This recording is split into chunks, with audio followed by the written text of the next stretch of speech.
Secretariat. My name is Peter Chamweno.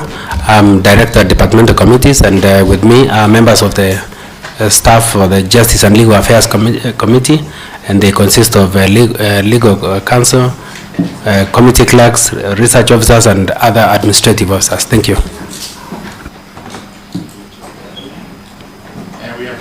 We have a new member who has joined us. Please introduce yourself, Zuleika. My name is Zuleika Harun, nominated member, and a member of the JLAC committee. All right, thank you so much. Mr. Hassan, we will proceed as follows. Number one, we will give you an oath in accordance with your religious faith. Then you show us the originals of your documents. Then after that, we will give you 10 minutes to introduce yourself and give us a brief background of your life, your qualifications, etc. Then after that, these members will field the questions regarding your suitability and the process. We intend to engage you for not more than an hour, slightly less than an hour.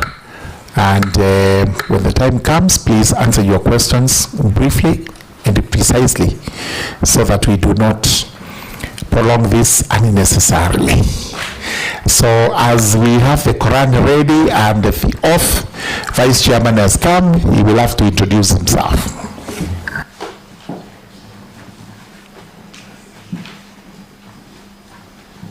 Thank you, Chairman. Nominee, my name is Mwengi Mutuse. I'm the Member of Parliament for Kibwezi West, and I'm also the Vice Chair of this committee. Thank you. Thank you, Sergeant at Arms. Order. Yes, please. We appear not to have information about this. We appear not to have information about this candidate. Where are the books? Oh, sorry that the books were not distributed in time. But Honorable Farah took for himself the book, and he is looking at it happily, alone. Okay.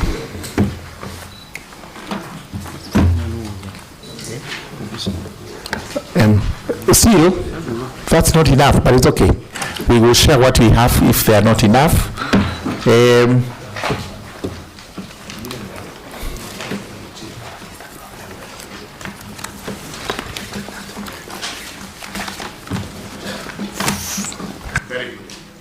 Very good. Sergeant Terms and Minister of Youth.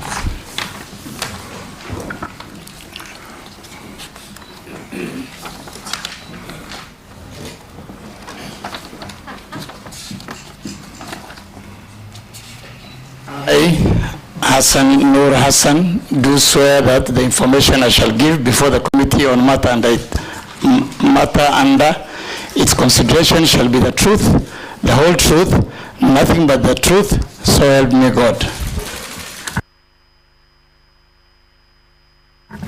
Thank you very much, Mr. Hassan. You may now sign the oath.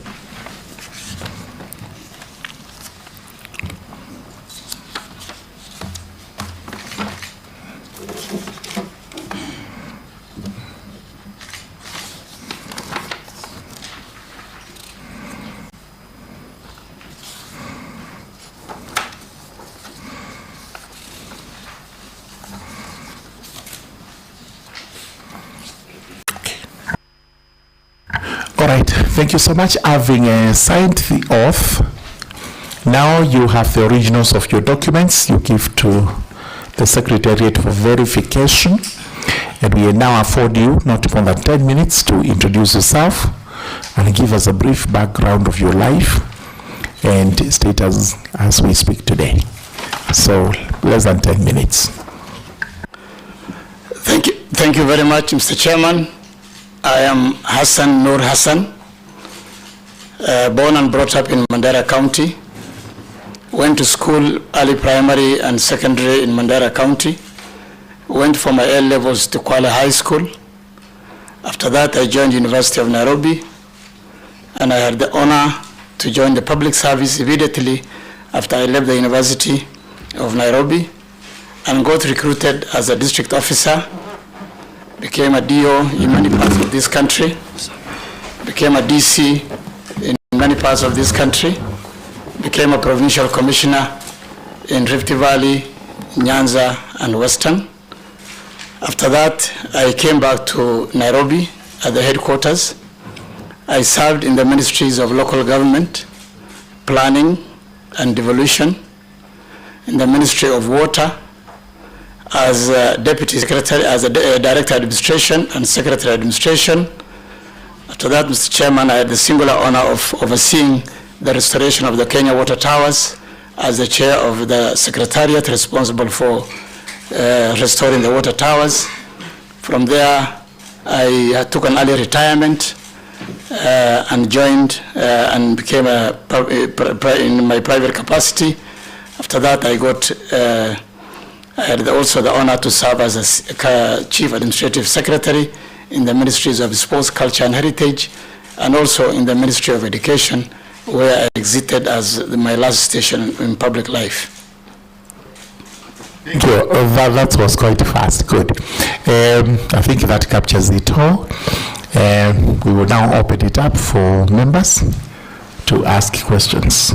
Start my... Yes, I'm told to start from my nearest right with the Honorable Zulekha.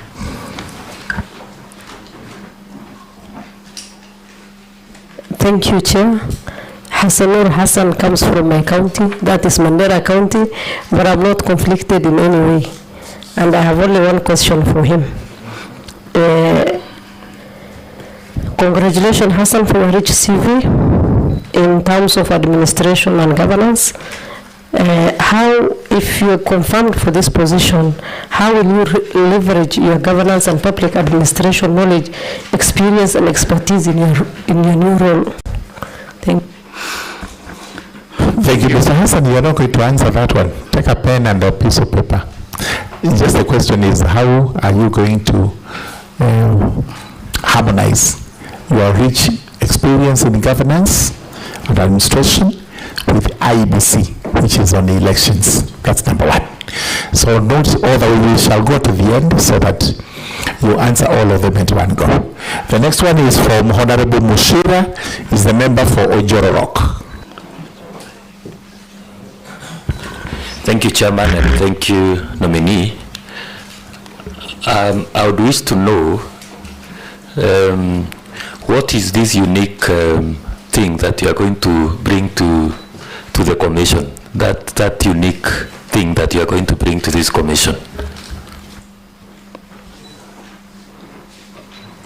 The Honorable Farah Maalim is a member for Dadaab in Garissa.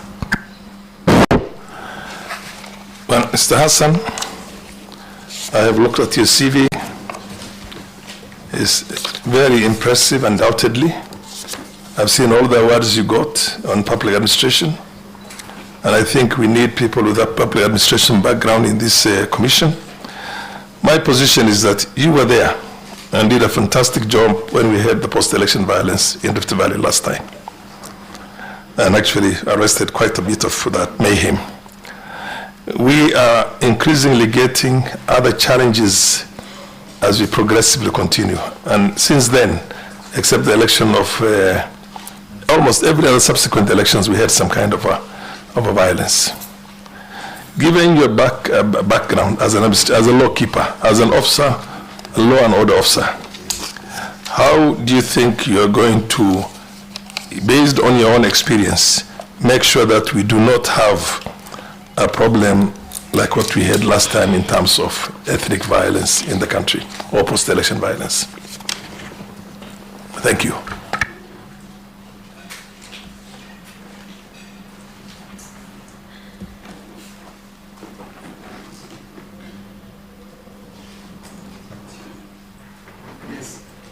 The next one is Honorable Dahoud Mohammed, member for Wajir East. Thank you, Chair. I'll also say that I'm known to Hassanur Hassan, but I do not have any conflict of interest. My question, Mr. Hassan, is you are aware that there is a lot of petitions that have come to Parliament regarding your conduct, your person, And one of them is whether you are eligible to be a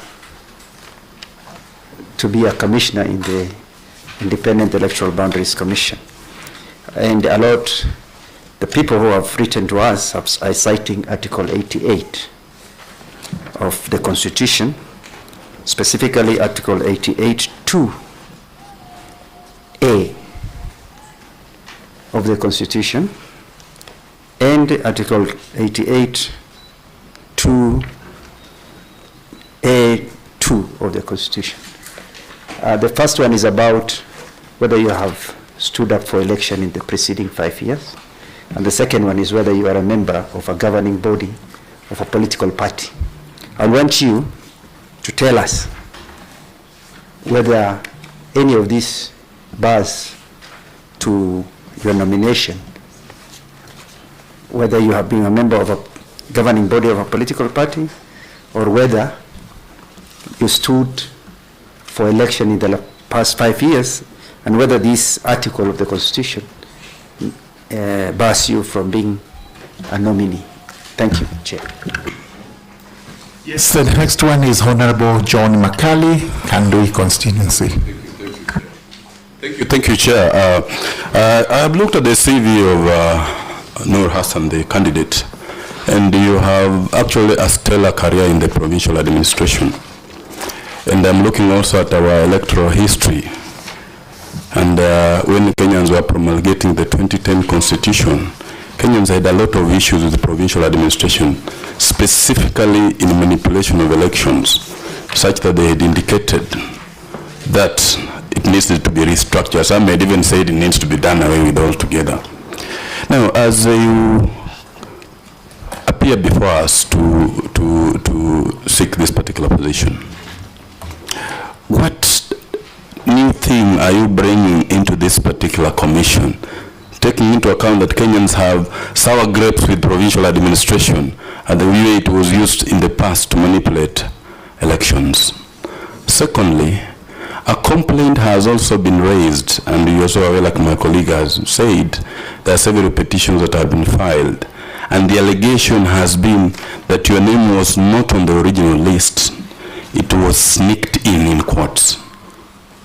We will wish to know, to confirm that in the initial list that came up, you are not on that list, but in the amended list, did you have a hand in the compilation or came on the creation of that second list? Because it's raising credibility issues and trust issues. Thank you.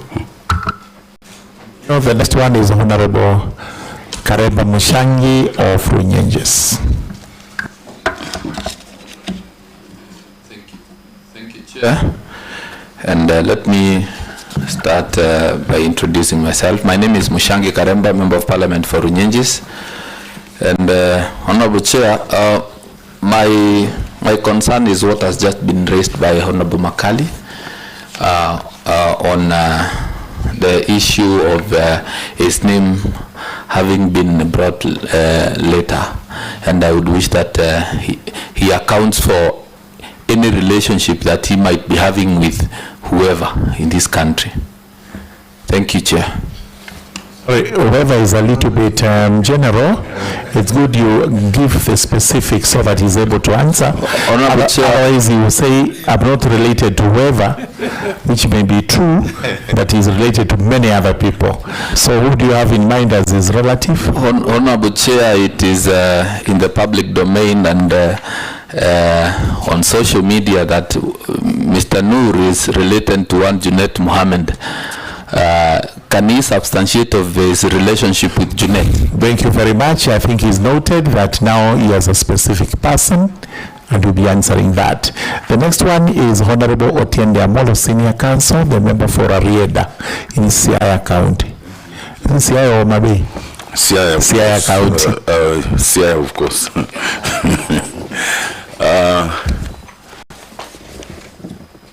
Mr. Hassan, you are not a poor man.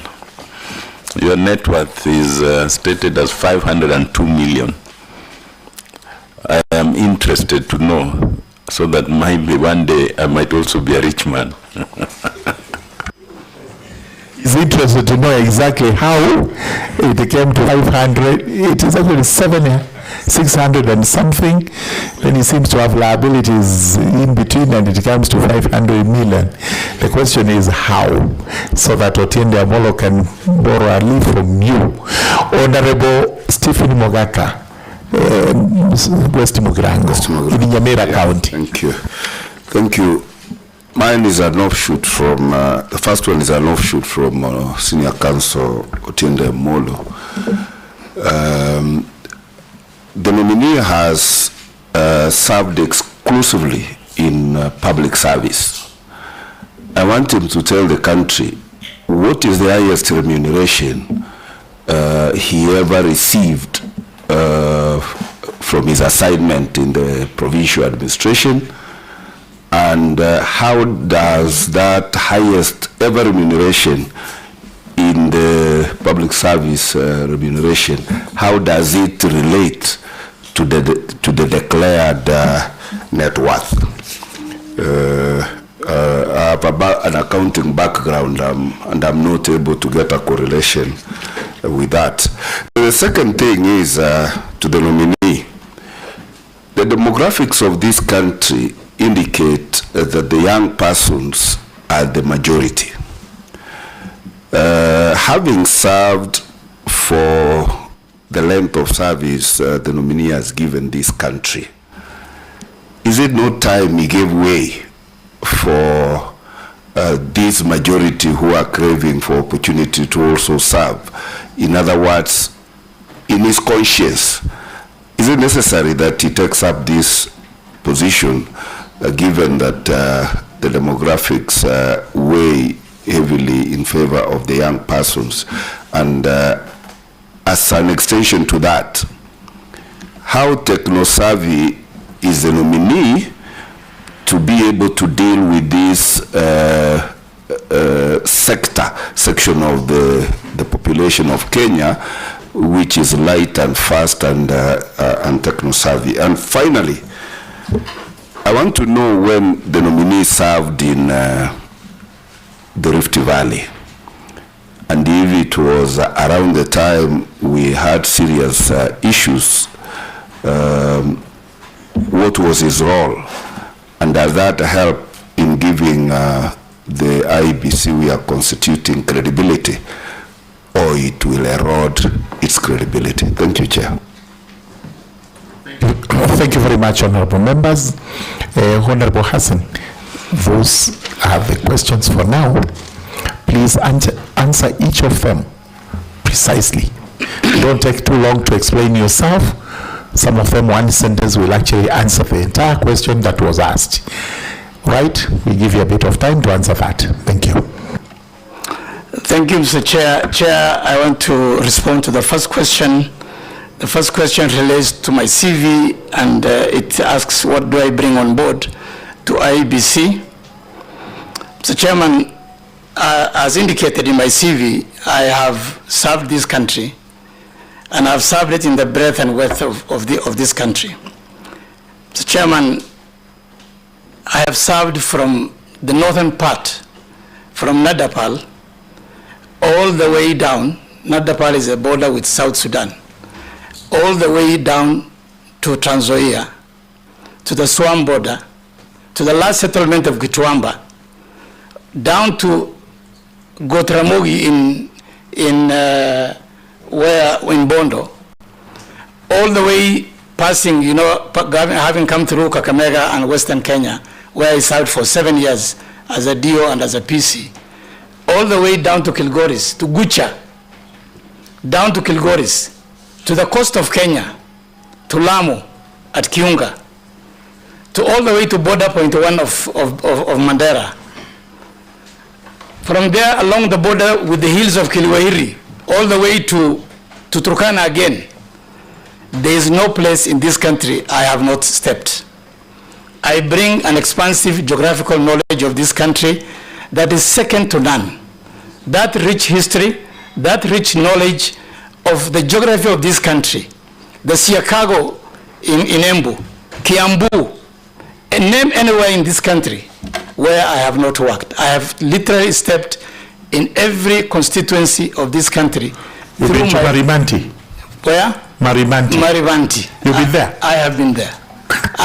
There's no place I have not stepped, Mr. Chairman, in this country, in my service. Chair, and the nominee stepped in Nyamira because he has not served there. Have you been to Nyamira? Mr. Chairman, because you didn't mention that one. Mr. Chairman, as the PC in Nyanza, I oversaw Nyamira, and I was coordinating all the government business in Nyamira, and I visited Nyamira n number of times. Mr. Chairman, I have a lot of attachment to that part of the region. That's where I got promoted as a PC when I was as a DC Gucha. Therefore, I bring knowledge to the commission that is second to none, Mr. Chairman. The other issue I bring to the commission, Mr. Chairman, is the knowledge in running of an election. Throughout my career as a DO, as a DC, and as a PC, I have provided backroom support for the electoral process of this country over the years, where backroom support is requirement for security updates, requirement for logistical support, mobilizing all government resources to ensure that elections are conducted in a free and fair manner. I'll go to the next the question about the issue of provincial administration. But Mr. Chairman, I am a security practitioner and a security expert. I am sure IEBC requires somebody who has a full knowledge of the management structure of the security system of this country to be able to run an election, a comprehensive election in this country. Therefore, I bring as a practitioner of security, I have been trained in paramilitary in this country. I have supervised elections over the years. I have supervised security officers, managed security officers at different levels of this country, and therefore I believe I bring on board a very important skill to IEBC. Thirdly, Mr. Chairman, IEBC cannot operate in isolation. It's not an island. IEBC works with other government agencies. And I bring on board a skill and network of knowledge of coordinating government businesses across the country. And therefore, I can be able to relate to the people in the field. I can relate to the people in the National Police Service. I can relate to the politics of this country. And therefore, I understand how to manage the election process by bringing this coordinative role of government networks to IEBC. Mr. Chairman, the other issue I bring on board, election is basically a conflict field. It's a conflict arena. And as a conflict arena, you have to have somebody who is well versed in conflict management. Throughout my working life as an administrator, I have managed conflict between communities. So, Chairman, I think in the years of 2007, 2008, 2006, I got posted to Rift Valley in 2006. And when I arrived there, the province was literally on fire. We had conflict between Pokots and Turkanas, Samburus and Turkanas. All the pastoral communities in the northern part of this country were at each other. Mr. Chairman, I managed to make sure that that process of conflict was reduced to the minimal. And we brought everything to a peaceful, we brought peace and sanity in the province. And therefore, as a conflict manager, I have no doubt that I will be an asset to IEBC. Now, tie that with provincial administration. Discredited for bungling elections. Bearing in mind, I think in 1988 you were DO, and we know exactly what you did even if we were in school then. We know exactly what happened in 1988 because it's purely provincial administration that handled those elections, and we know what the results were. So how do you marry that experience, which is negative, with what you've given us, which is very positive? Tie that also with the 2007 situation in Rift Valley, because he was right there. Was he part of the problem or part of the solution? Thank you. Mr. Chairman, provincial administration has had a history in this country, bad or good. It is a historical process in this country. And any institution and any organization is as good as the leadership and the political system of the time. It was never working in isolation. Provincial administration was not the people running election. Provincial administration was just an arm of government. Therefore, there was an election management body that was working on. It only provided support. It depended on how the system required it to provide the support at that time. I was a very young officer in... Chair, I want to get this clearly. I want to ask you about the provincial administration. But you will agree there were some things that were done by the provincial administration that gave the elections that were conducted at that particular really a very bad name. Mr. Chairman, He has said actually that it depends on how he was told to do it. Mr. Chairman, So let's hear a little bit more of that. Mr. Chairman, definitely every organization has its own excesses, and excesses can happen. I was a very young officer. I was barely 2 years old in service. I was inconsequential as far as the 1988 election is concerned. And from there we moved on to the 1992 multi-party democracy. Things changed. And therefore, there is definitely excesses. Every organization has its own dark history. It has its own advantages and disadvantages.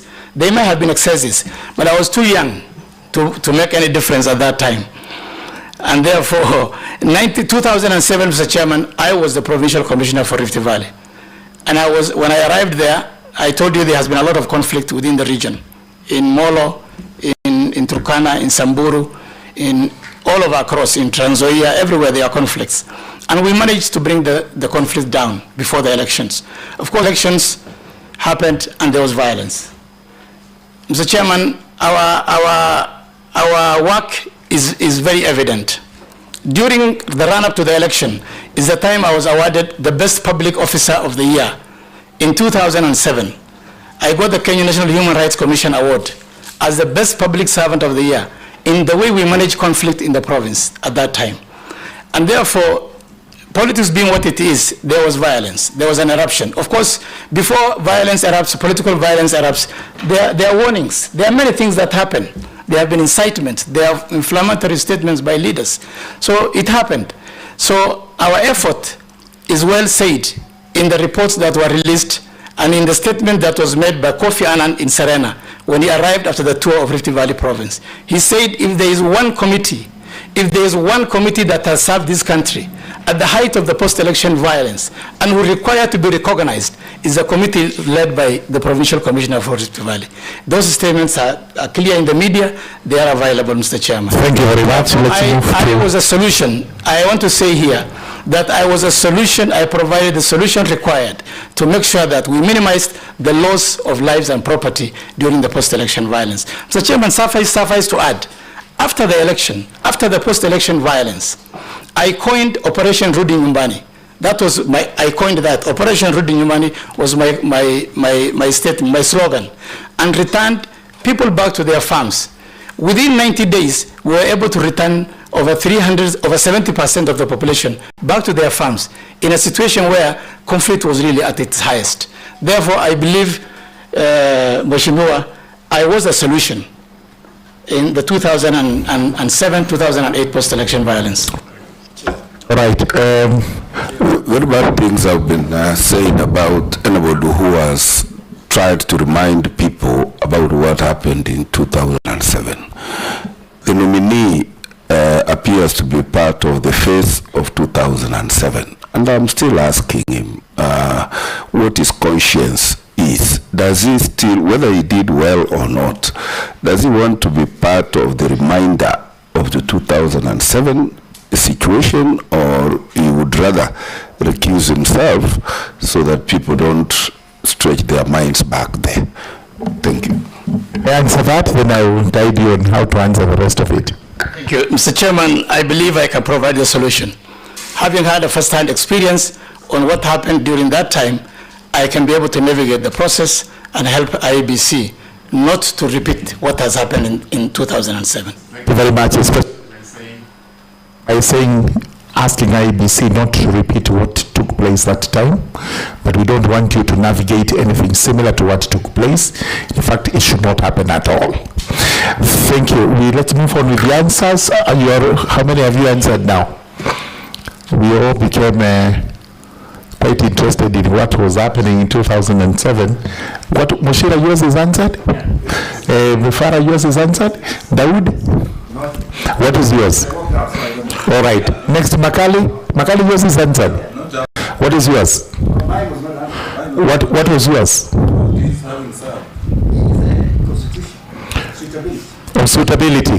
Yes, yours, just move on, sir. You don't have to look for it. Well, I will remind you because I remember the questions.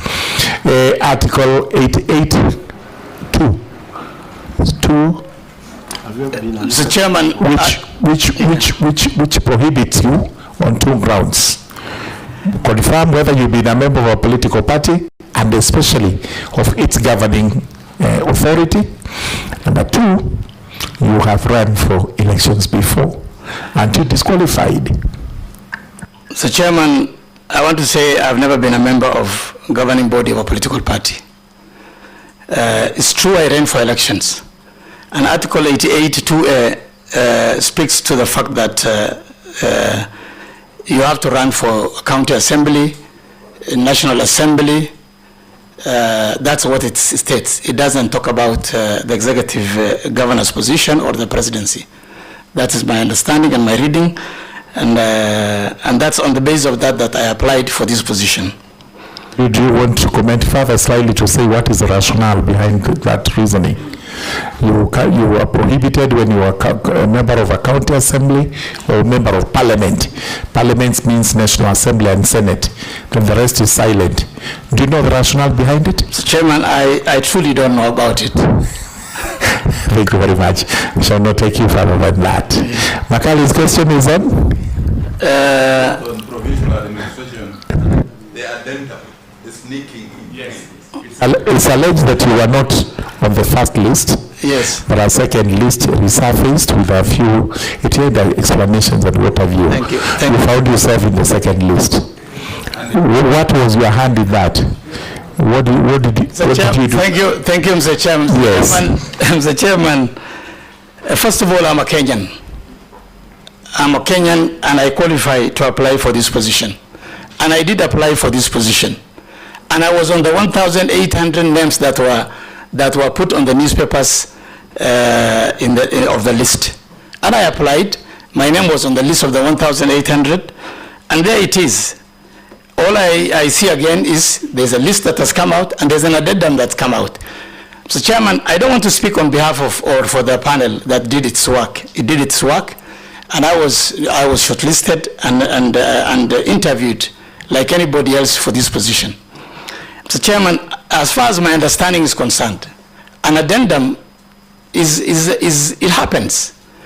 If you have a tender process, for example, and the tender process requires you to fulfill certain conditions. Somewhere along the way, the tender process can also be amended. Say there are new items that have been added or some new regulation, but it has to be put to the public. It's not like something hidden under the table. So, Chairman, I have absolutely no hand in my name being on the list. I find myself on the list, and it's not only me. I'm along with other Kenyans, and we were all interviewed. Chairman, I want to leave it at that. All right. Before just for the sake of the consumers of IEBC, does he understand that his later inclusion appears to be an afterthought? I don't know by who. That is the worry with the Kenyans seeing him coming in the manner he came into the list. What does he have to say to that? To inspire Kenyans. Do you think your inclusion was actually an afterthought by the selection panel or by other hands, or did you have any role to play in that? Chairman, I had no role to play, and I believe that my inclusion is a role that the panel has found it necessary to do, and therefore I found myself on the list, and I was glad. I asked for it, I applied for this position, and therefore when I found my name and I was included, I presented myself for the interview. And I want Kenyans to believe that, Mr. Chairman. Right, Honorable Karemba, yours on. I had asked a very specific question. Mm-hmm. Yeah. What was the specific question? He's coming to you. Okay. Yes. What do you know? Ask that question. It's me who asked that question, but he has said, you can look into that camera and say you had no role at all in creating the addendum. Mr. Chairman, I have no role. If I have a role of making myself to be a commissioner, surely, then I need not to have applied. I mean, I have no role, Mr. Chairman. Absolutely. Right. That is answered. Karemba, that is answered. Honorable Tindamolo, what was the question? Chair, my question has not been answered. Mr. Chairman. You wrote on Macali's question. No, I asked about a very specific issue. Which one? Relationship with yes. whoever. All right. Not whoever. No, not whoever. A point of order. Point of order. Chair, what is the point of order? the committee is bound by the rules of the House. You cannot discuss the conduct of a member of Parliament without a substantive motion on that. And in any case, it's speculation. All of us are members of Parliament. The members of Parliament who come from his own constituency who are his relatives, they are members, he has friends everywhere. Picking on Junet is in my opinion, not acceptable unless there is a substantive motion on that to discuss. There is going to be no discussion whatsoever on Junet at all. Yeah. But he's going to answer the allegations that have been brought in affidavits that he is actually Junet Mohammed's relative. That he has to answer, so that the members of public over there, when they see Commissioner Hassan Nur Hassan, yes, that is a cousin to Junet Mohammed. No, his brother-in-law. No, he's the other one, and we know it. All right, it's good to know.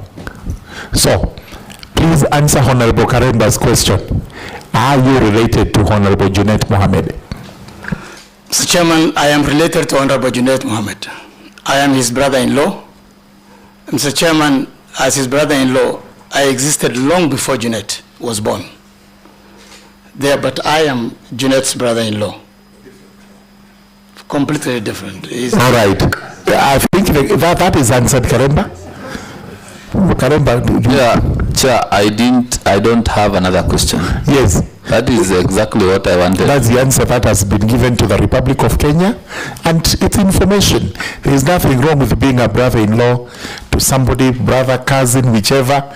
But when you are discharging your duty, if this commission approves you, we will always bear that in mind, so that if there is any appearance of bias, it's worse than bias itself. Thank you very much. Let's hear from Honorable Otiende Amolo. Remind us your question, sir. Yours was answered. He remembers. He remembers. All right, answer that one if you remember. Thank you. Mr. Chairman, Mr. Honorable Otiende Amolo asked about about my assets, my worth rather, my net worth. Mr. Chairman, yes. I have indicated my net worth. It's both movable and immovable assets. And I will answer that along with Honorable Mogaka's question that talked about my remuneration, the highest I have received and all that. Mr. Chairman, we all work and we earn salaries and we earn whatever we earn from the offices that we work for. Mr. Chairman, life is not just about just about salaries. The world has opportunities. Mr. Chairman, my assets are funded by banks. The liabilities I've indicated on that paper is just part of the process of what I have been paying over a period of years.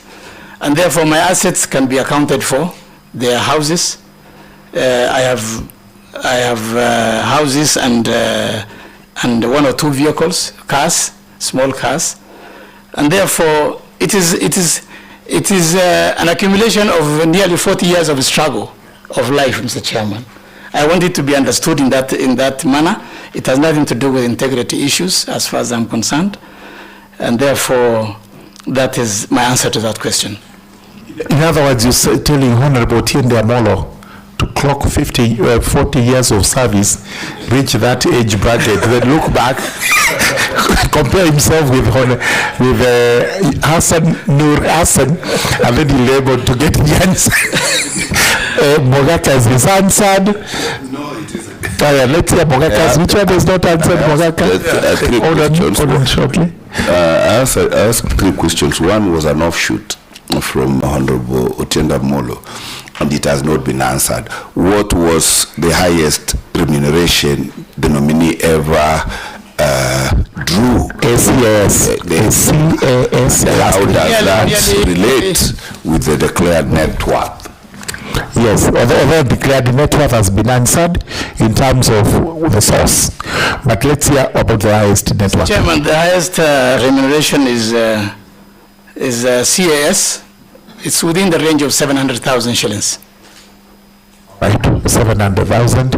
That's for the time that we There were 2 other questions about. Yes, what are the other 2 questions? The demographics. Is he not too old to serve? Because answered says there was a time he was too young to make a difference. Is he now not too old?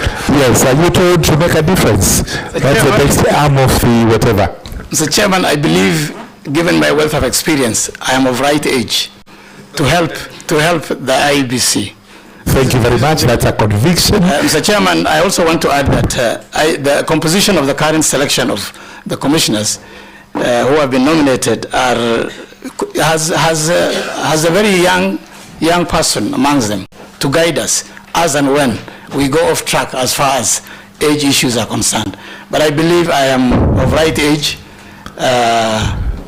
to help. When they go off track, they will come to you, they will look upon you, and you shall be able to bring them back to track. Isn't cheating that you already have a chair? No. Person. He's just said if we do it. Circumstances, what you are dealing with today. Honorable Mogaka, the third one was what? The third one was what was his role in the disturbances in Ruto? I think that is answered. That one is answered. So, Honorable Farah, without making a long statement or defense, can you kindly do your point of order? I just want to bring to the attention of my own colleagues here. I bought a plot in Slee in 1994 for 1 million shillings. I'm having an offer of 150 million shillings now for that. So sometimes when you look at the amount that's what somebody has now and the net value many years back, the difference is formidable. It's too big. So sometimes, even as a civil servant, if you made proper investments and wise investments, in today's market, it translates into something that many people would think. All right, we've had the Honorable Farah. Yes, Honorable Farah, that's good enough. Senior Counsel. I asked the question and I was satisfied. Why is Honorable Farah answering? I'm just trying to tell Akina Mogaka to invest now wisely. Honorable Farah is explaining especially that he bought a plot in Isli. Right, Honorable Farah, that is enough. Chair, at least the plot is in Isli and not in Nyamira, because it would not be 500 million.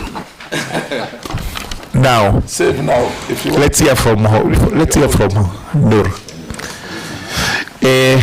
Chair, before you call him to respond, I have a letter here from the Ethics and Anti-Corruption Commission.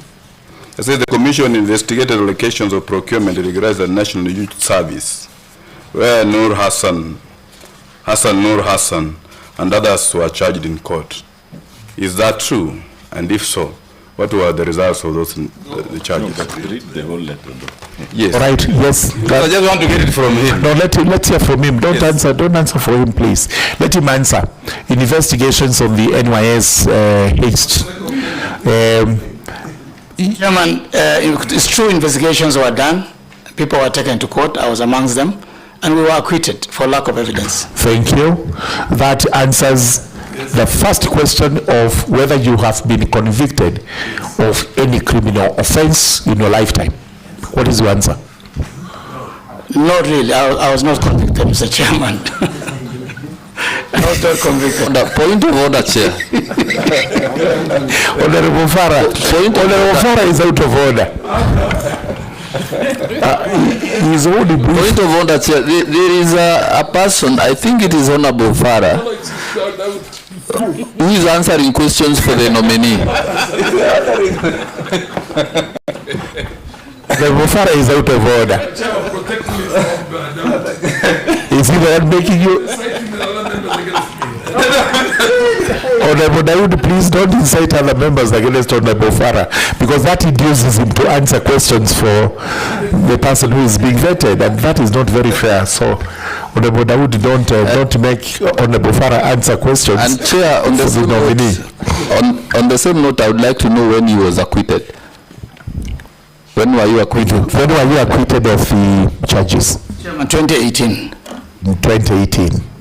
Right. When was he charged? Because we need to relate those time. When was the plea taken and when was the acquittal? I think, to be frank and honest, if there was an acquittal, then I don't think the rest of it is relevant. Yeah. If there was an acquittal, all those are it's nullification of what had taken place. So without delving into that, he confirms he's not been convicted of any criminal offense in the past. Have you been cited as having breached Chapter 6 of the Constitution on integrity and ethics at any one time? No. He answers no.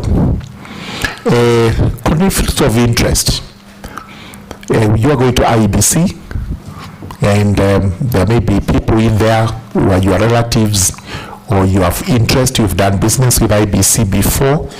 Do you have any conflict of interest with IEBC? None. No relatives, no business. What would happen if a conflict arises in future? Of course, I will declare, but I will not have anything to do with IEBC and its matters. You will declare the conflict because that's what you're required to do. Declare the conflict. Right. Do you do any pro bono works? Pro bono means free, to help the community in various ways. And where do you do that? Mr. Chairman, we are involved in too many community activities of charity. Orphanages, helping the sick. We do that. It's all over. In Nairobi, in back. Where do you do that? In which parts of the Republic? In Mandera County. Mandera County. Yeah. All right. Is it we or you? It is you, and maybe you could do with many other people, but you say I do with other people so that we know whom we are vetting. So as we conclude this, what is your plea to this committee, or what are your last words to this committee?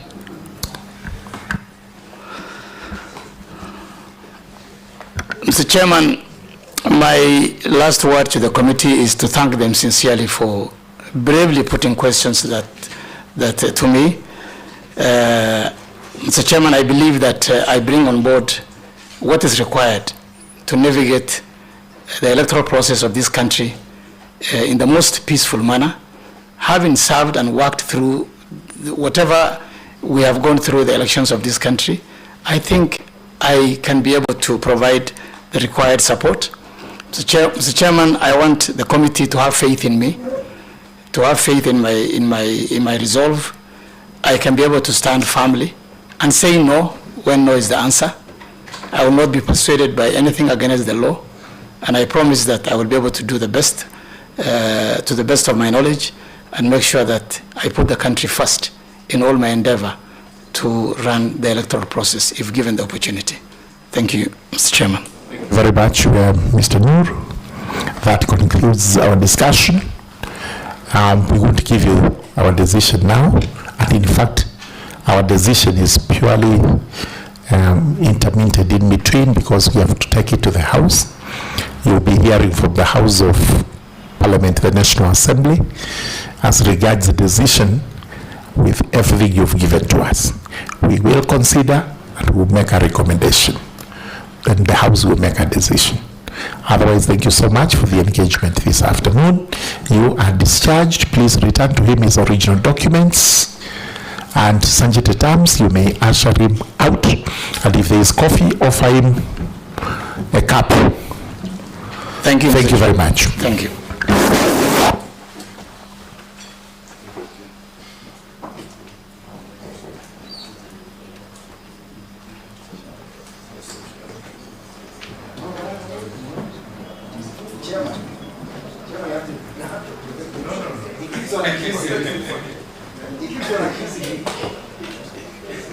He does something wrong, and when he's caught, he says down.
You may take your seat kindly. Where is his name? Where is his name? All right.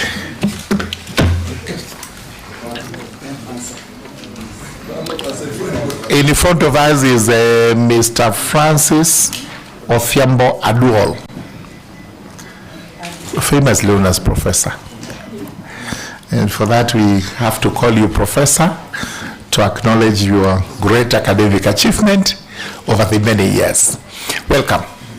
This is the Justice and Legal Affairs Committee. These are the members you see seated here, over here, doing the vetting, which is a very important exercise, especially as it relates to IEBC. So we will have you for maximum of an hour or so that we know whether really the way you were appointed is due in law and the Constitution, and whether yourself you're suitable to sit as a commissioner in IEBC. So, since we have prayed, and we prayed for you when you are not here, we will introduce ourselves. After introduction, we'll come back to you where we'll give you an oath. After giving you an oath, you're going to sign the oath and give us your original documents, after which we'll give you 10 minutes to take us through your very, very long journey in life. Right from the beginning in some place in Nyanza, you tell us where it was and when, all the way up to today when you are in the Technical University of Kenya. And then after that, we'll ask you a few questions to confirm your suitability and your process of appointment. So my name is George Gitonga Mrugara, Member of Parliament for Tharaka constituency, that's in Tharaka Nithi County. I chair the Justice and Legal Affairs Committee.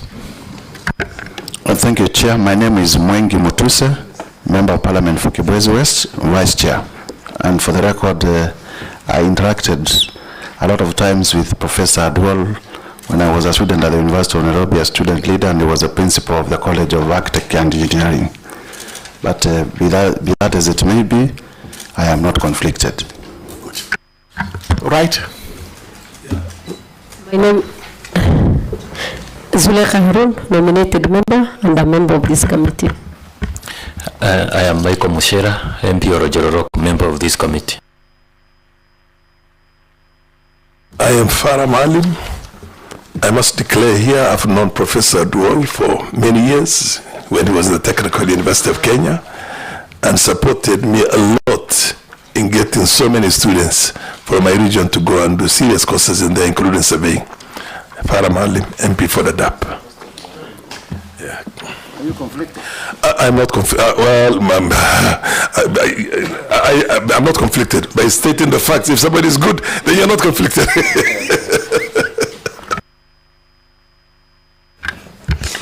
Adam Daud, Wajir East. John Makali, Member of Parliament for Kandoi constituency, Bungoma County. My name is Mushangi Karemba, Member of Parliament for Runyenjes constituency and a member of this committee. Otiende Molo, member for Ariada, and let me disclose that I know that Professor Duol is from my neighboring constituency of Seme, and we interacted with him a lot when we were writing the constitution on the question of boundaries and delimitation and counties. Thank you. Conflict? I am not conflicted. Thank you, Chair. My name is Stephen Mogaka, elected by West Mugirango constituency in Nyamira County. Thank you. Thank you, Chair. My name is Peter Chamweno. I'm Director of Departmental Committees, and with me are members of staff from the Justice and Legal Affairs Committee. Thank you. Thank you very much. Seme is the place of Dr. Nyikal, Chairman have. That Professor Dual shows how to produce his professors and doctors. Thank you. Sajid Tams, please give him the off.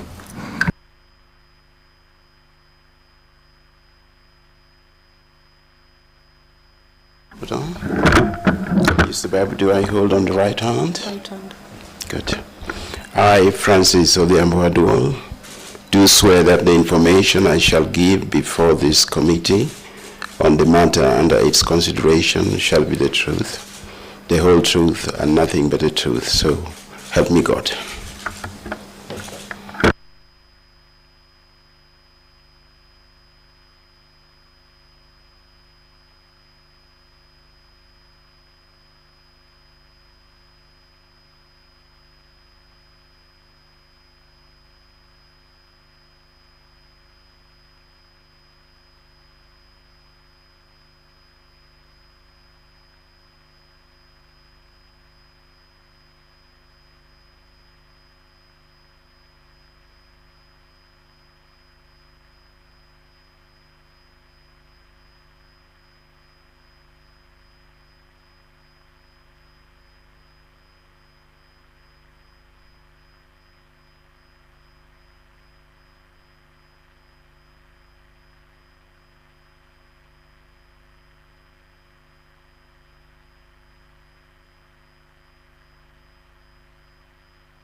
Right, Professor, now we give you just about 10 minutes. Can you walk us through the journey of your life, right from some place in Seme to this great city of Nairobi, and today to this seat? They must be extremely interesting, and one which I think our young people should be listening to as to what a human being can achieve. Start, Professor. Thank you very much, Chair. First of all, I would like to express my special appreciation to our President, His Excellency Dr. Ruto, for finding it fit to nominate me to come and appear before yourselves with the hope that I can be eventually appointed to be a commissioner in IEBC.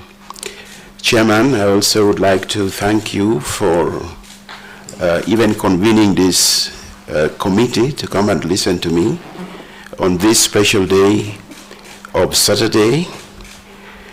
And perhaps more important for me also is that I find that I'm among some of the people who I know well and seem to know me well.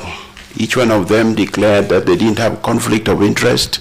Perhaps I should also do so, but now that I'm sitting on this side, maybe I'm not expected to do so. Chair, I understand you come from Tharaka Nithi. The only interest I might declare is that I've had a chance to be in a place called Marimanti. Now, that is That's my constituency, Marimanti. Yes, I've been there. but that's another story.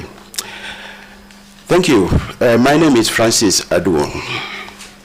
I am a Kenyan by birth and ancestry.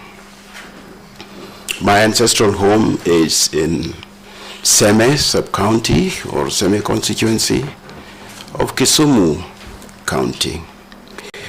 You asked me to start my story basically from the village. And so the village is in Seme. I come from a small place called Alungo, right on the shores of Lake Victoria in Seme sub-county. I went to schools, local schools in Seme, primary school, and partly to a primary school in Kisumu municipality. I took my secondary school education at Kisumu Boys High School, and my high school at Maseno School.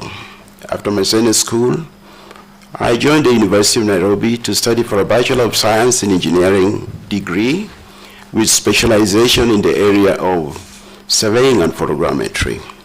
On my graduation, I took up a job with the Government Survey Department as a land surveyor, and on which I stayed for about 13 months. And then I was invited back to the University of Nairobi to take up a position as tutorial fellow, which position put me in a situation where I was a junior lecturer and also a postgraduate student at the same time.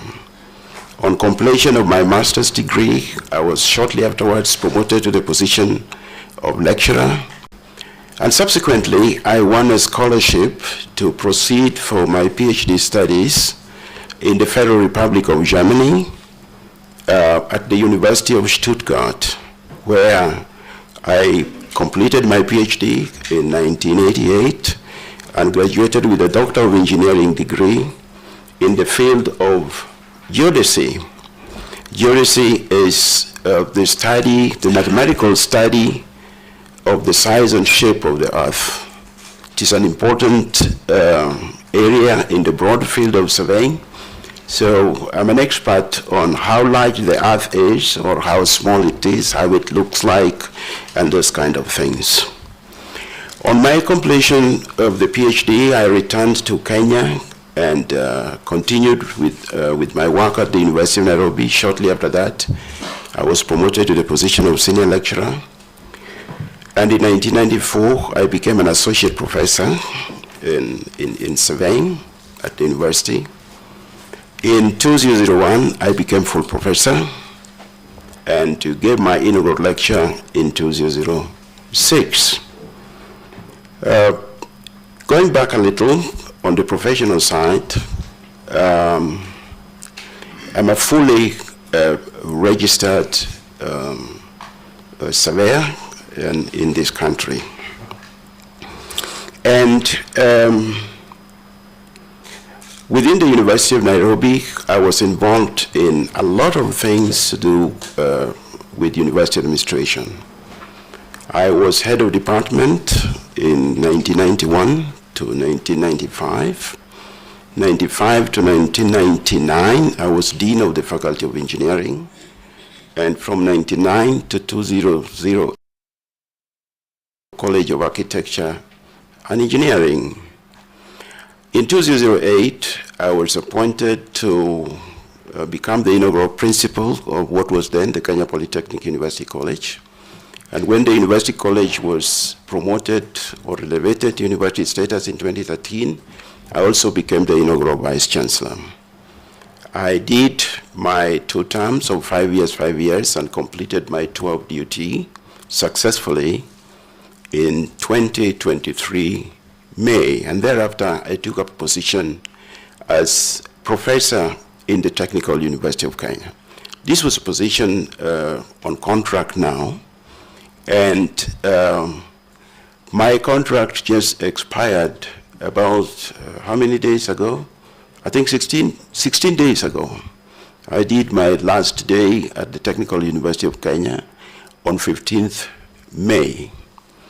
And so roughly, that has been my journey. Now, as a university administrator, I have been involved in a lot of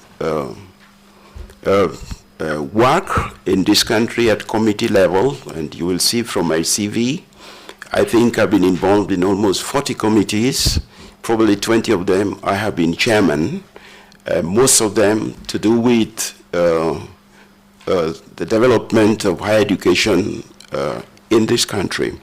I will just cite a few, about four things or 5 things that I've been involved in, and then probably we can continue from there. At the University of Nairobi, I was the first person to I chaired the first strategic plan of the University of Nairobi. I also became chair of a committee that reviewed the structure of the University of Nairobi. I think this was around 2006, 2007. Before that, I chaired a major committee of the university that worked out the costs of academic programs in the university. This is what became known in this country as differentiated unit cost.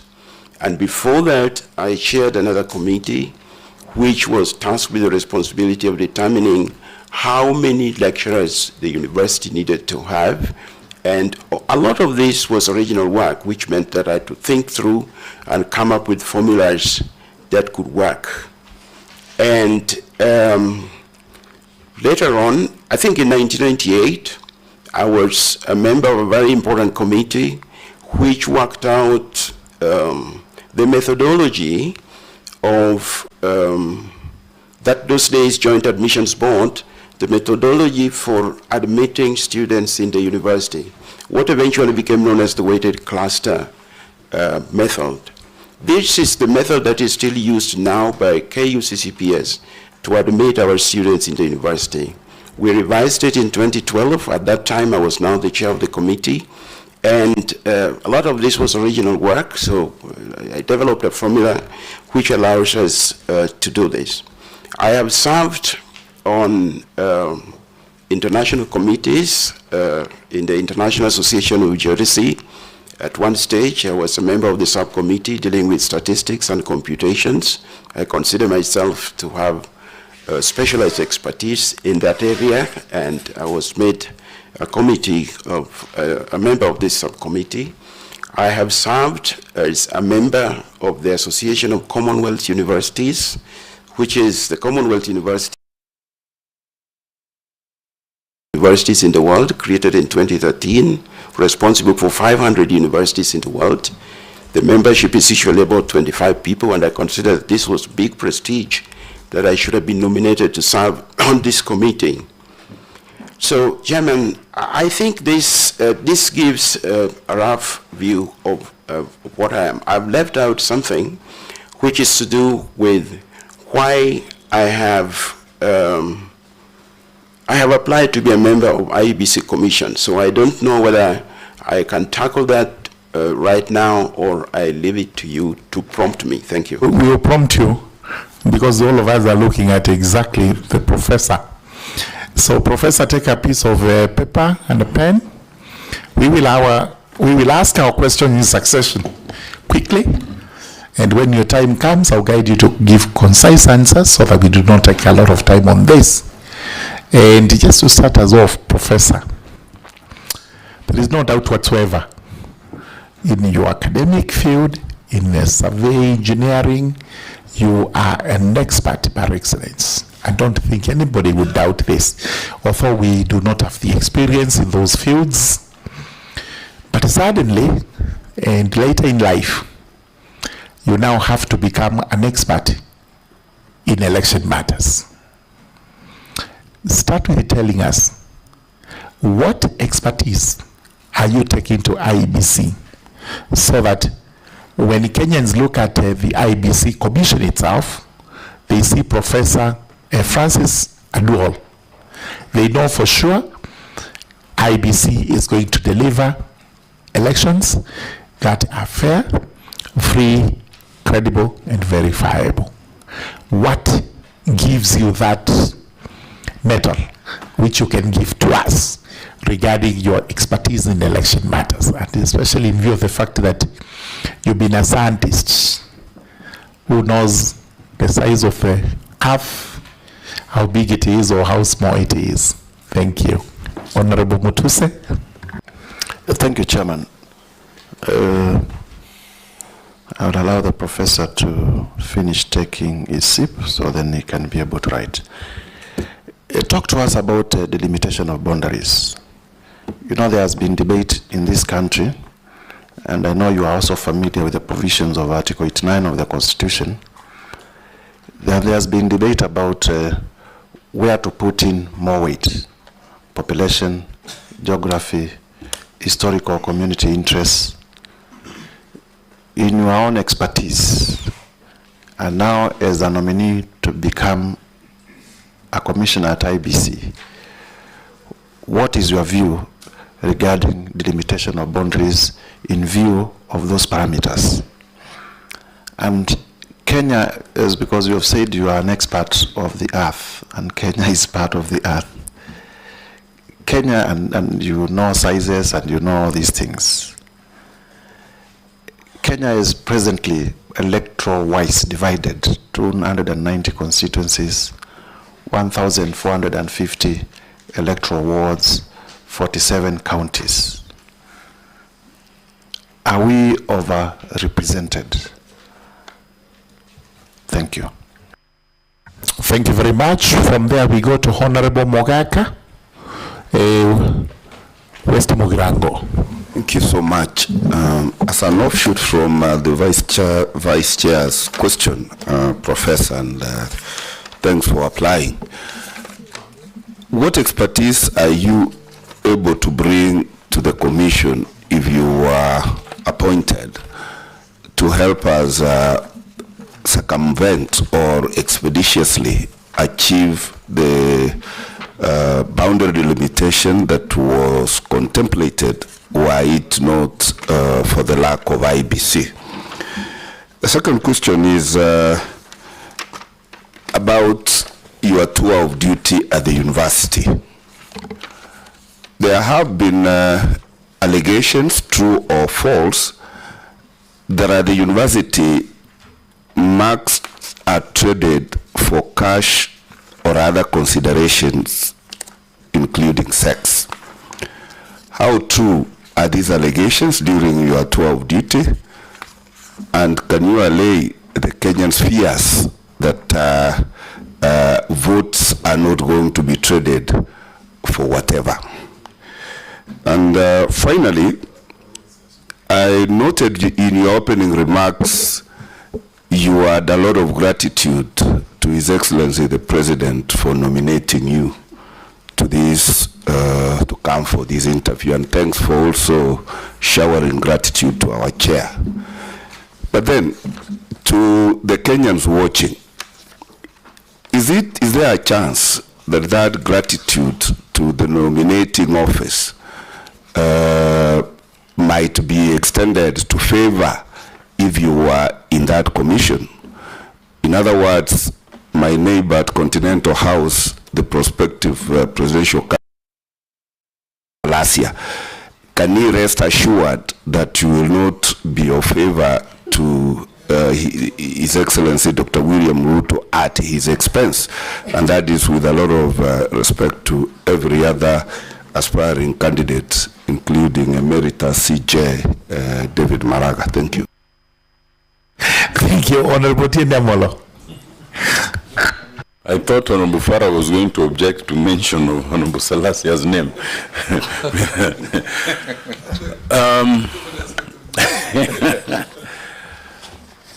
Why would a professor of geospatial science and engineering want to be a commissioner at IEBC? Thank you. Honorable Kalemba. Now, Chair, IEBC is an entity associated with huge pending bills, and mostly after elections. I would like to ask the professor what is his relationship with pending bills, and especially while at the Technical University of Kenya. All right, Honorable Makalim. John. First is to laud the professor, a 45-page CV. I think I'm impressed. But Professor, I think you are involved in largely in the Independent Boundaries Review Commission that was chaired by the late Ligale in the limitation of boundaries. And I have seen from the folders you actually played a critical role in the delimitation of boundaries at the first time. After that report created hue and cry. There was a series of litigation that went to courts over that report. In fact, some people still cry up to now because of that report. We are yet to do another delimitation of boundaries.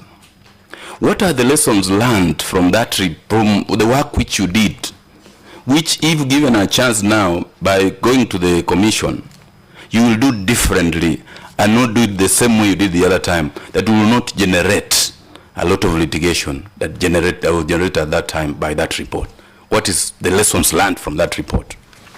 Thank you. Honorable Dawood of Wajir East. Chair, my questions has been asked by my colleague from Nyamira. Thank you very much. Honorable Farah from Dadaab, Garissa. Professor,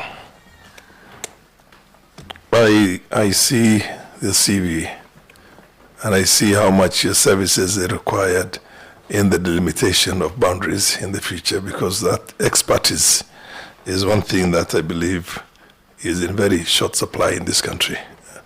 And but there are many of us who believe that the delimitation cannot be done before the next census, because the census of 2019 was doctored, and the courts have pronounced themselves to that.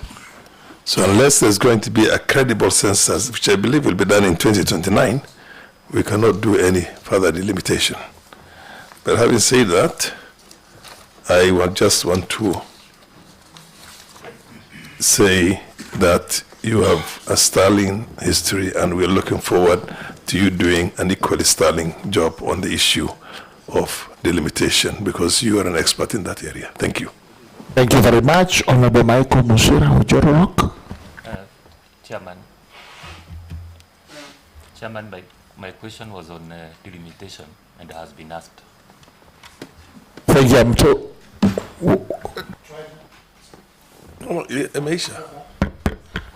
Chairman. I put of mine. Okay. My question was on delimitation of boundaries and has been asked. Thank you very much, Honorable Zaleha. Thank you, Chairman.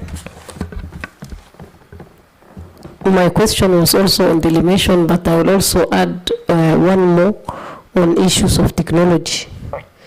I believe many of the challenges we have with the electoral process in this country is about the systems and how we vote. There are many countries that have more population than us, and elections are always smoother and better. What do you think we can do better in the next general election so that we avoid the challenges of election malpractices and a lot of delays and many resources? I was thinking, if we've trusted our information with banks and everyone else, why not with the IEBC? Why can't we just have a mobile phone or a simple, number to dial, and then you can vote from the comfort of your bed? Thank you. Right. Professor. Now, some of the questions are intertwined, so you're able to marry question number one with many of them so that your expertise comes out straight away without repetition. Thank you. Thank you, Chair. I will try to go in the order the questions came, and where I find that there is a repetition, probably I'll jump over it. Chair, I'm bringing to IEBC expertise, dedicated expertise in two dimensions.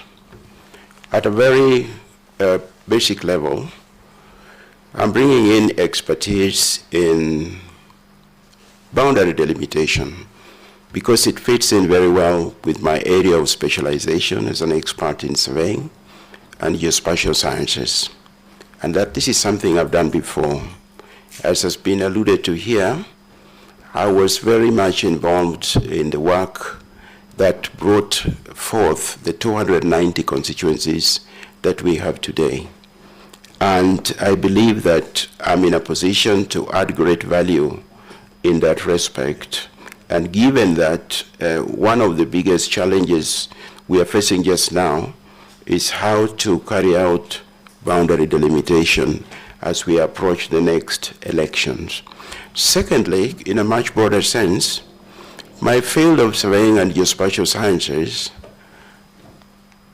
is a powerful, carries within it powerful tools today that are being used in modern elections everywhere in the world. And I've mentioned elsewhere, the technology of digital cartography. You cannot carry out any elections without maps. That has been there before. The difference is that today it is digital so that you can be able to see your maps on the screen as elections are going on. This falls within my area of expertise. The technology of remote sensing. Remote sensing today gives us maps which are produced directly from images taken by satellites in space. Most of us here will be familiar with Google Maps. The Google Map, in one of them, it shows you images the way you would see them directly. Those are remote sensing images. But they are not, remote sensing does not give us those images in that direct form. There is a lot of processing that must happen for it to be in that form. So we just take it that remote sensing helps us to produce those kind of images and those kind of maps. GIS. GIS is a powerful tool, and IEBC has a relatively strong department that deals with GIS. GIS helps us to create attributes for a given location or a given locality. You take any constituency, in GIS database, you will put in all the details of that constituency. And at the click of a button, it will give you all those details. How many MPs have been here? How many elections have been conducted here? How many votes were cast last time? Whatever it is you want to put in, GIS will do it. That is part of my field. And then GPS, which is Global Positioning System. It is strictly not just Global Positioning System. We call it satellite, Global Navigation Satellite System. At the beginning, it was GPS, because the Americans were the first ones to produce a Global Navigation Satellite System, which was named GPS. But today, there are others from other countries, Europe, China, India, Japan, have their systems. And their systems have different names. This is a technology that allows you to find your location anywhere on the surface of the earth to an accuracy without a lot of effort of plus minus 1 meter. If you have in this room a GPS-enabled telephone, if you move from here to that corner, you will see that the coordinates will change. This is a powerful tool that can be used in elections. I don't want to go into the details here because it will take a lot of time. So those are dedicated expertise that I claim that I can bring to IEBC. But at a more general level, I have been in public administration for a long time. I have been in boardrooms, and so my experience in boardrooms and in public administration will be very useful in IEBC. Honorable Mutuse, you asked about the limitation of boundaries and where to put more weight. Actually, my involvement with IIBRC was purely because of this question. This is a question that was being raised by ECK already in 2004. And I was involved with ECK in 2004 when they were raising this question. That is how my involvement with boundary delimitation started. That they brought a commissioner to myself at the university, as believing I was an expert in this area, to ask, how can we do this? And I had never thought about this as a problem because it is not a specific problem in my field. There are so many other problems. So I sat down and came up with a formula which combines in a very analytical manner population and area. I remember when I made this presentation later on to parliamentary committee, those days we were doing the 290 constituencies and the constitution, I was even challenged to include poverty levels.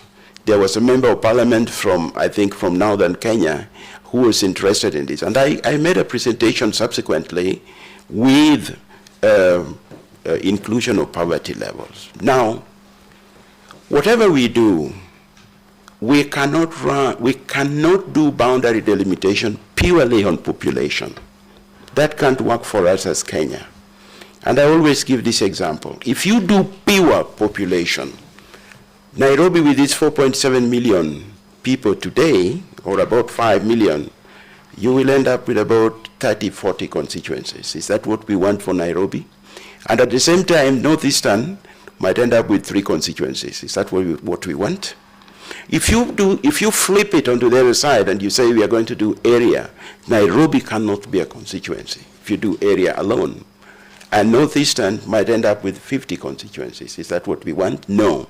So you have to come up with a compromise and have a formula which does this, Honorable.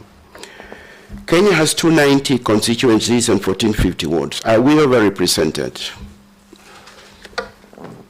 This is a relative question. It depends on what we want to achieve. If you ask me today, and I was doing this thing, I will tell you as follows. We can have less than 290. We can stay with 290, which I think is a very bad option, to stay with 290. Or we can go to more than 290.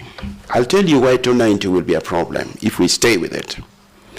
The current distribution of constituencies in Kenya is based on the first attempt that created the 290 constituencies.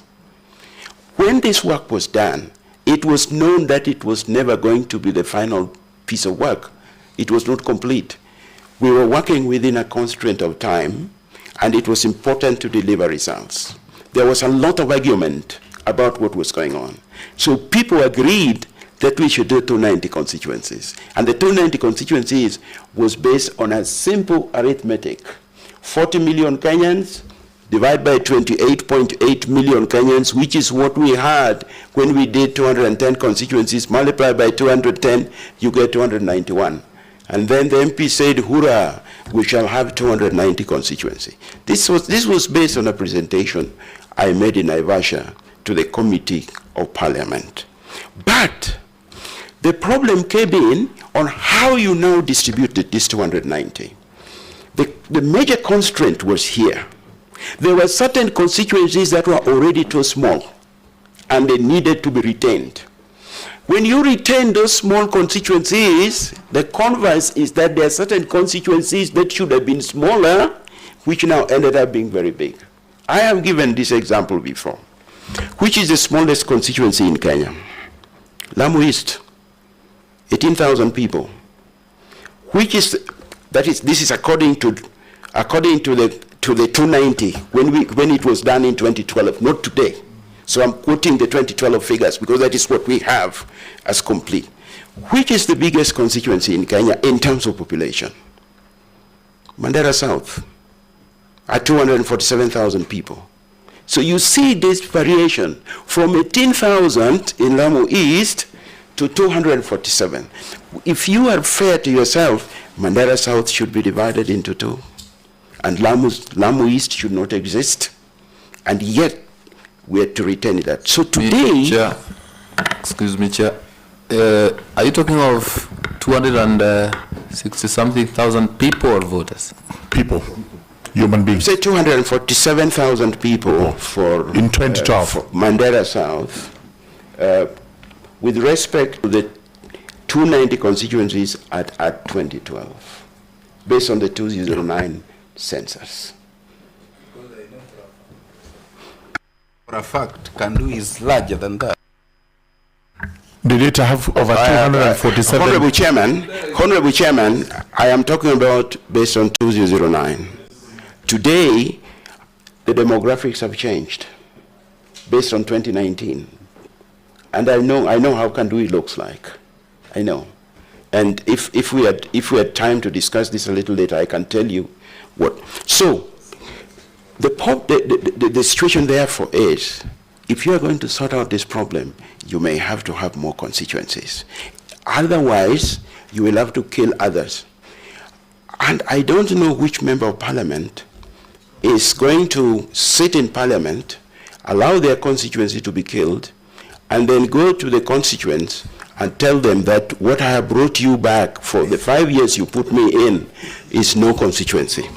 So that's a problem. So I have answered your question without answering it directly. You have answered most of the questions actually now. Let's move on kindly. What expertise to achieve delimitation, I have said. Answered. And somebody said tour of duty, somebody talked about sex for marks, and whether we can be able to, or we might be able to translate this to IEBC. This is a two-part question, Honorable. What's that one? Sex for marks. I left university system, and I can claim this as a veteran administrator. I think I've seen a lot in the university system. And I can confirm that during my tenure, there are cases we dealt with where students were given marks for reasons that were not academic, and we dealt with them. Let me put it that way. Whether you can translate that to IEBC, in other words, because you are talking in a rhetoric manner, I will say this, from my perspective. Why should I do that? I've not been able to do it when I was in the university, where I've spent so many years.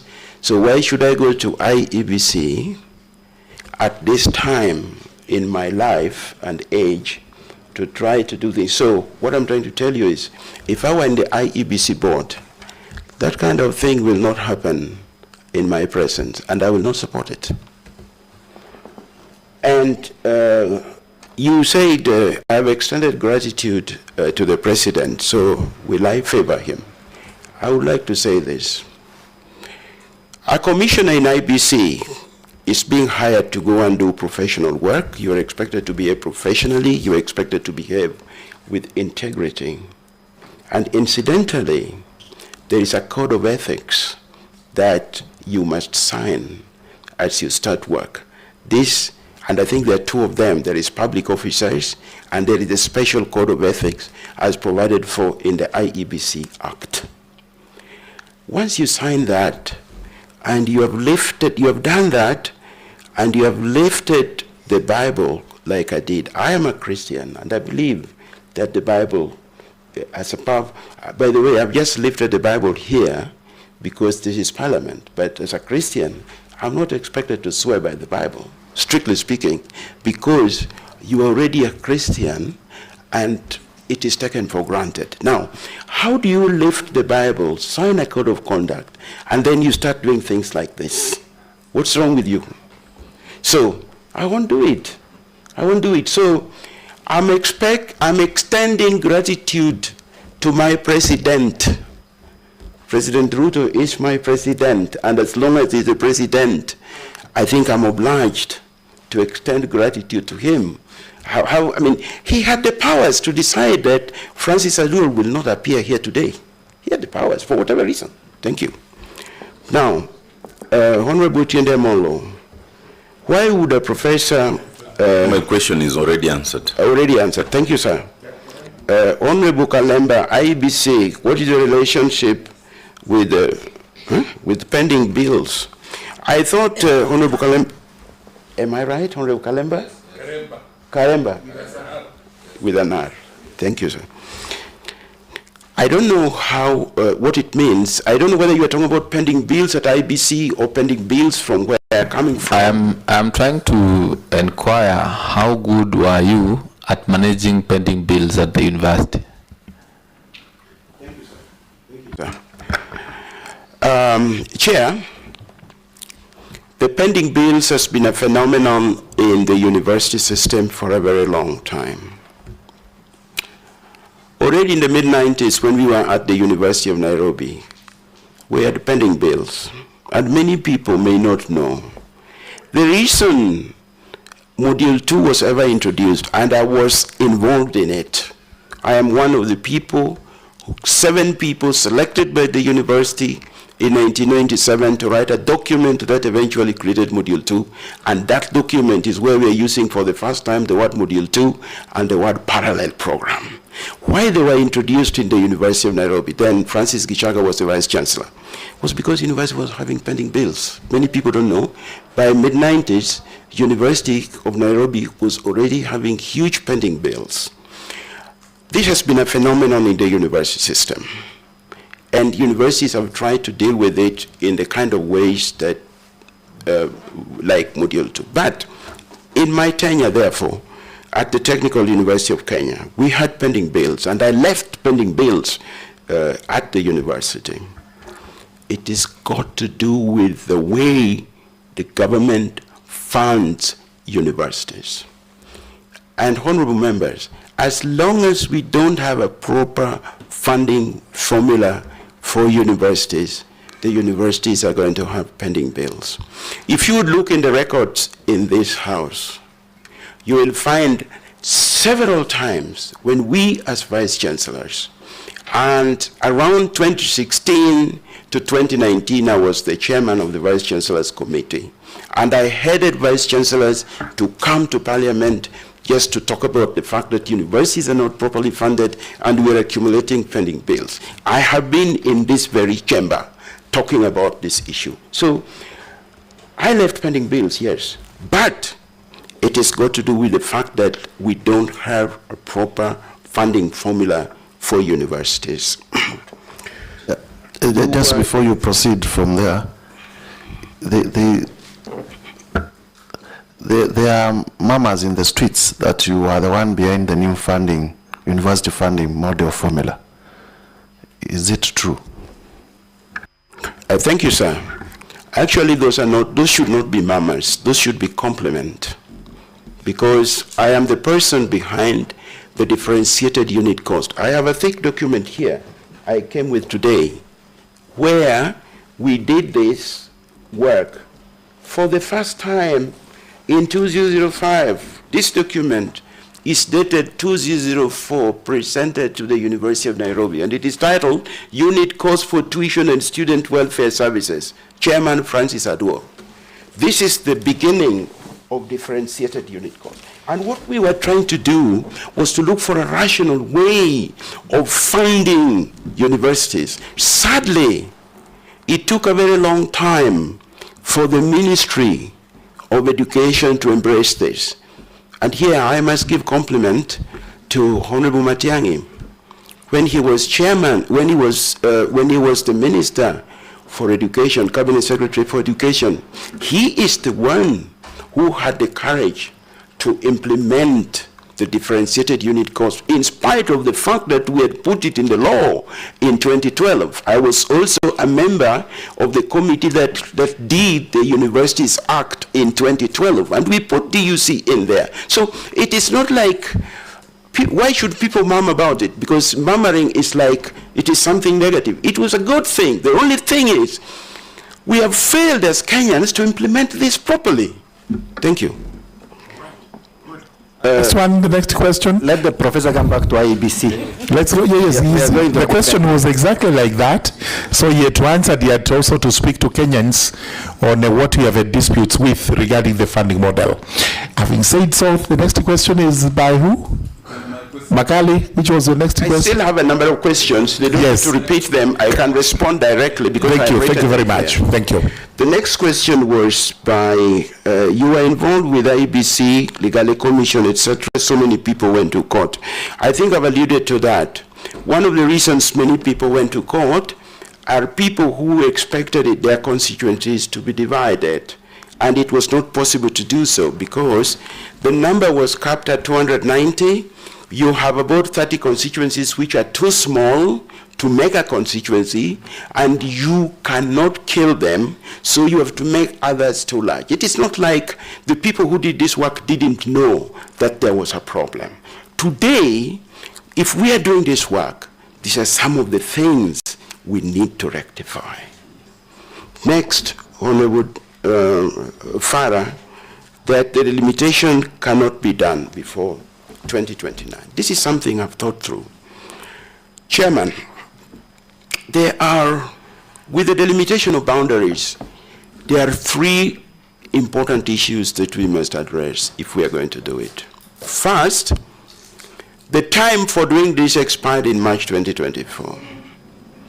Parliament will have to open that up to make it possible. And that takes us to the Constitution. Point number one. I'm rushing over this. Point number two, let us say we started it today. We started it today. My estimation is this work at best should take 12 months. And yet we are required to complete the limitation with 12 months to go.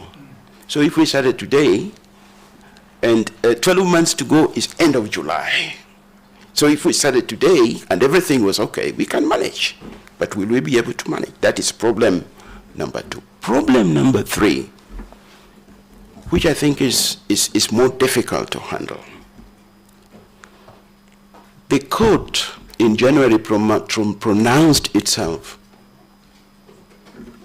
on census results for 3 counties of Mandera, Wajir, and Garissa, and put them aside. Honorable members, as we sit now, Kenya has no total population that you can talk about because there are 3 counties whose populations are not there. So how do you get a total population? The 47.56 that we have is based on 2019, but part of it has been taken away. That is a problem. Now, if you are going to do boundary delimitation, the first thing you must have is the total population of Kenya. The judge directed that this work should be done within 12 months. Let us say it is done tomorrow. We still have a problem because we will still not be able to determine the total population of Kenya. Why? Because the rest of Kenya is 24th, 25th August 2019. And then you have 3 counties with population of 2025. How do you add them up? You can't add them up to give the population of Kenya. But I'm convinced there are 50 million of us in this country. If push comes to shove, we can be able still to think through this. So, Honorable Chair, Honorable Farah, I'm convinced that we can still think through this. Now, you suggest that we can only do the delimitation probably by 2029. We'll run another risk, and Parliament will have to address itself to this. Supposing we don't do boundary delimitation and we are going for elections in 2027, some good Kenyan will go to court and declare that elections can't happen because the constituencies are invalid. They expired 12 years ago. Or, if they want to make life difficult for us, they wait for elections to happen, and then they go to court to challenge that the elections are invalid. So we have a lot of problems here that we have created for ourselves. But, as I said, there are 50 million of us in this country. We can think and find a solution to this. So, Honorable Chair, Honorable Farah, I know I've not answered you directly. The reason is I am trying to leave this open so that we can have more extensive discussions on the way forward on these very difficult questions. In the discipline of economics, they say that sometimes you have what is called a wicked problem. This probably is a wicked problem. A wicked problem is a problem for which you cannot find a clean solution. Honorable Selena, issues of technology. I think this was the last one, Chair. Issues of technology I have alluded to in my field. I've pointed out areas of technology. And those areas that I mentioned are applied everywhere today in making elections work well. Now, if you combine today, to do modern elections, you need your spatial sciences, you need ICT, and we have ICT people. The challenge there are very many people telling us that we can use the telephone to vote. I am sure eventually we will get there, but not for 2027. I think we are still stuck in a situation where people are used to the idea that you want to be able to verify that these are the so many votes that were cast and you can put your fingers on it. But we will progress onto this slowly. What I can say is, if I went to IEBC today, I would like to look at what can we do quickly in terms of application of technology that we can achieve by 2027. And we give ourselves a target at IEBC that every round of elections, we apply one piece of technology so that you don't have to apply a lot of technology at the same time, which is going to fail, and then you get embarrassed. Thank you, sir. Thank you very much. I think that answers it precisely. Mushira, I think yours is answered. What follow-up question? Professor, I get you. You said that it might be wise for us to increase the constituencies. I've just been looking at this. The size of the biggest or one of the biggest democracies in the world, the United States of America, second biggest, I think, after India, is 10 million square kilometers, 9.8 something million square kilometers. There are only 435 members of parliament of the House, like a National Assembly. There are only 435 constituencies, and then 100 senators up there.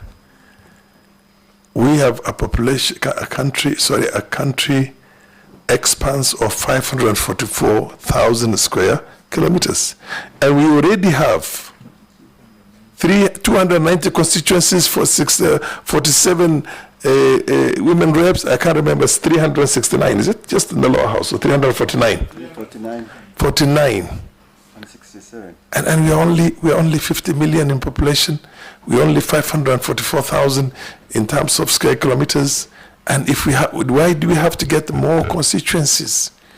If you make a comparison with India, the biggest democracy, population, land expanse, and vis-a-vis Kenya, it's crazy.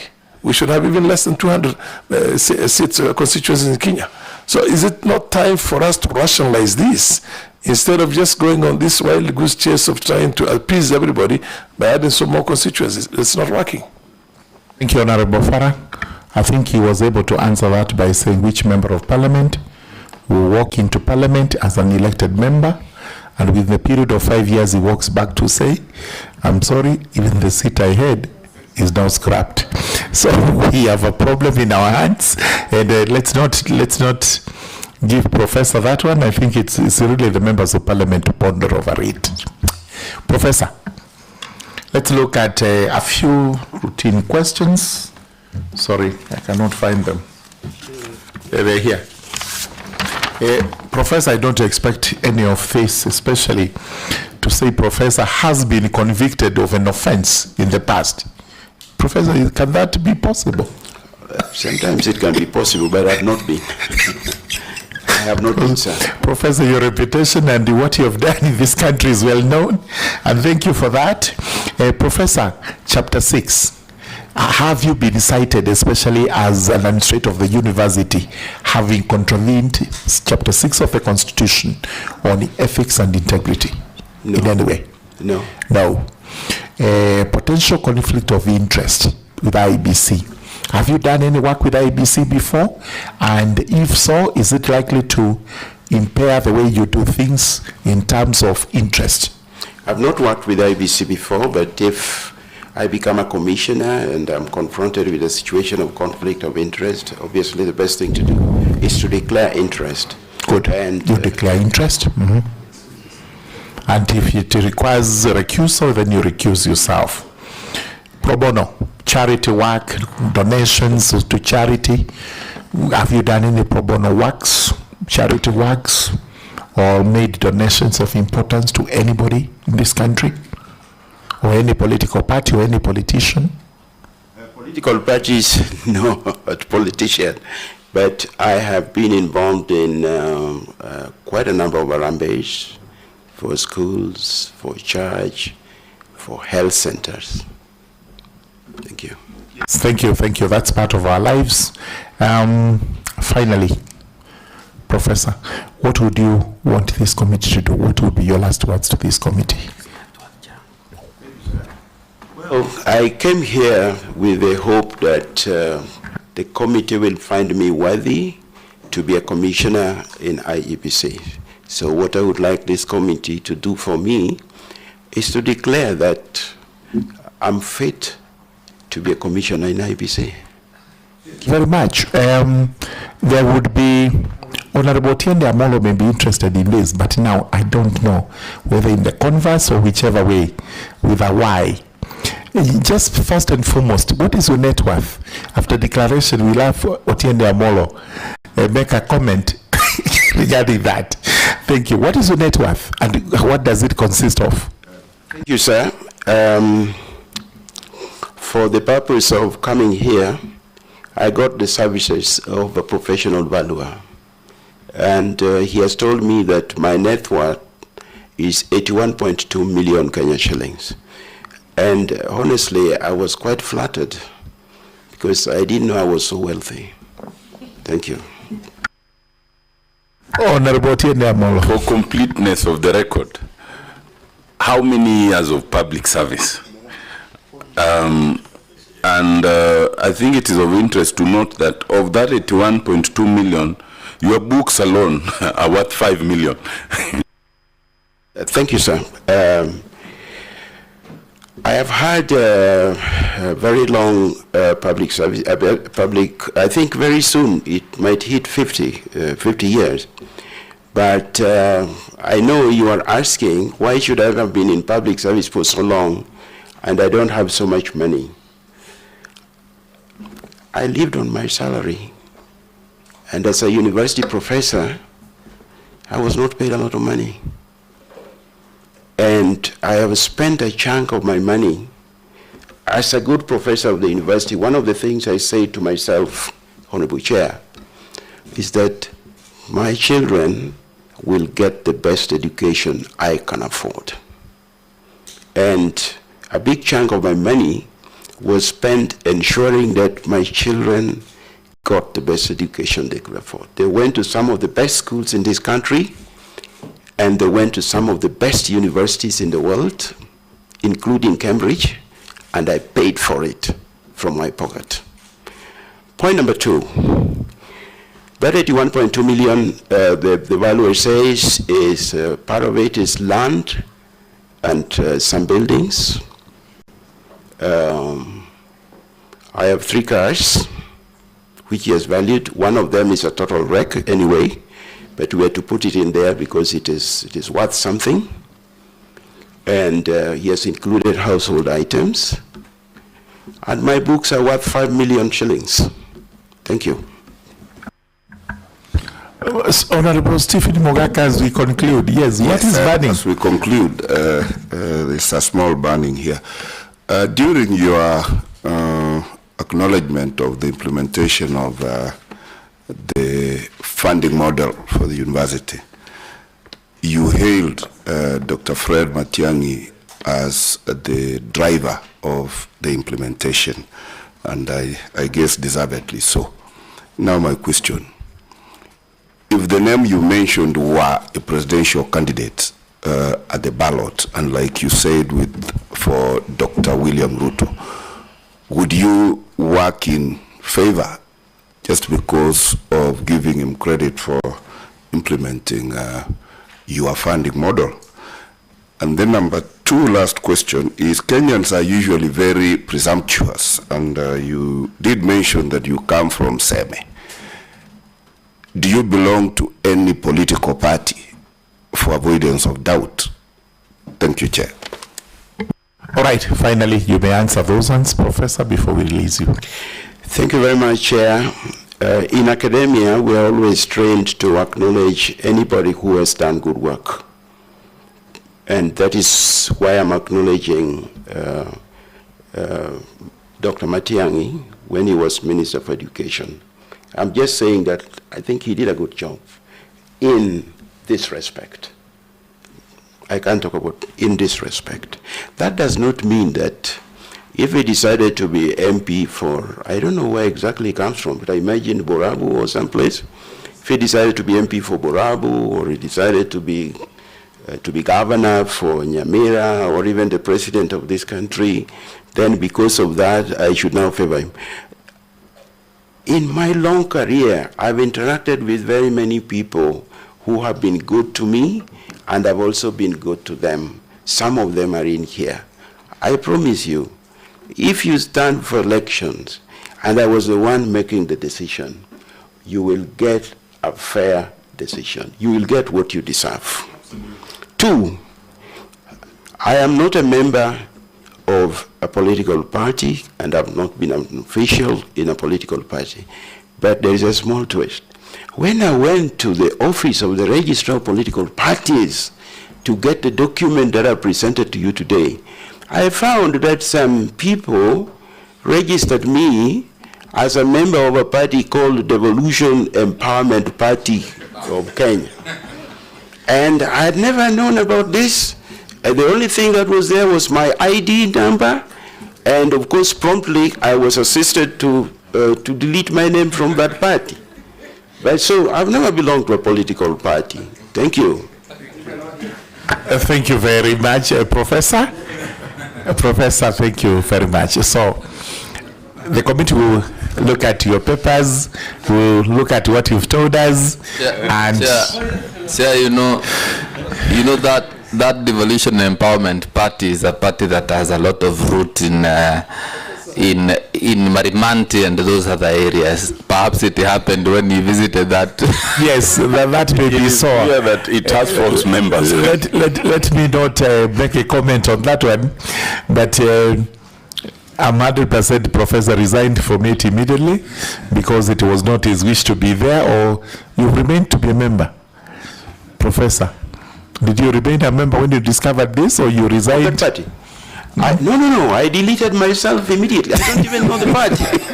I deleted myself immediately. He deleted himself immediately. Thank you. So that he is now party free. Thank you very much, Professor. We release you, and you'll be hearing from the House of National Assembly when we take our recommendation to them. Thank you so much. I would like to underline that you have been nice to me. Thank you very much. It felt like a lecture room. Yes, it was very good, Professor. We were just mesmerized as you told us about all those matters. Absolutely mesmerized. Thank you.